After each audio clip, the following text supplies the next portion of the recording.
Un projet démarre tout d'abord par soit un plan d'architecte, quand il s'agit d'un bâtiment, résidentiel ou industriel.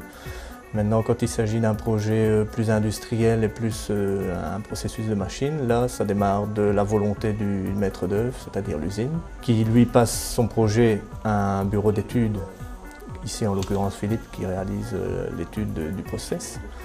Ensuite, le bureau d'études s'adresse à un fabricant de charpente métallique, ici en l'occurrence nous, soit à d'autres fabricants de machines. Et chacun dans sa spécialité va étudier le projet demandé pour s'adapter l'un avec l'autre et réaliser l'ensemble du projet. Donc nous, ici, nous réalisons les charpentes métalliques. Donc l'étude se fait d'abord par ordinateur. Donc nous étudions le projet dans sa globalité, nous le dessinons par ordinateur. Ensuite, l'ordinateur nous donne donc toutes les fiches de fabrication qui vont passer dans l'atelier. Donc il nous sort d'abord une liste de coupes qui permet de débiter toutes les aciers à longueur. Ensuite, il nous sort une liste de plats, donc qui sont les platines d'assemblage des différents profils. Et ensuite, il nous sort une liste avec l'assemblage des deux, donc les profils plus les platines. Donc tout ça va être réalisé dans l'atelier sur les différentes machines. Le premier stade se réalise dans un premier hall où on reçoit nos matières, on les décharge des camions. Ils passent dans une scie où ils sont débités à longueur.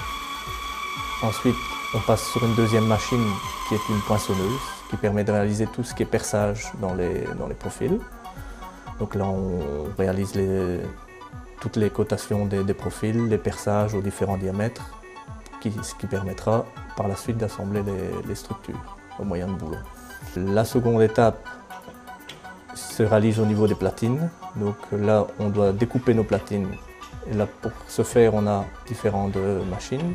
Suivant les épaisseurs de platine qu'on doit réaliser, on a premièrement des cisailles qui permettent de découper les platines pour les fines épaisseurs jusqu'à 10 mm.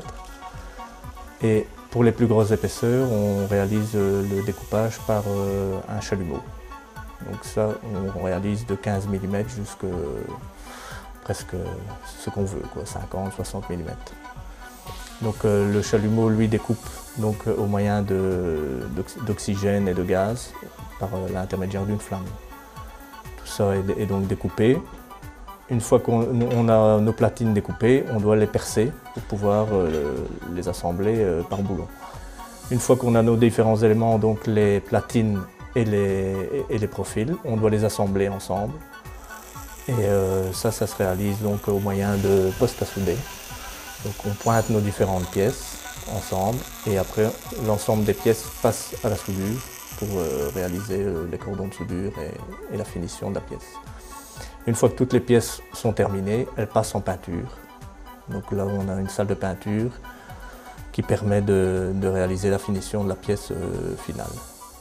Maintenant, la finition de la pièce peut être réalisée soit en peinture, soit en galvanisation. Donc ici nous réalisons tout ce qui est peinture des pièces.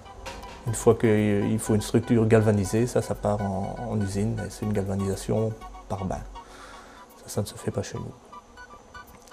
Une fois que les structures sont fabriquées, là, il faut passer au chantier où elles sont montées. Donc on a une grue qui assemble les différentes pièces et on boulonne tout ce qui est structure.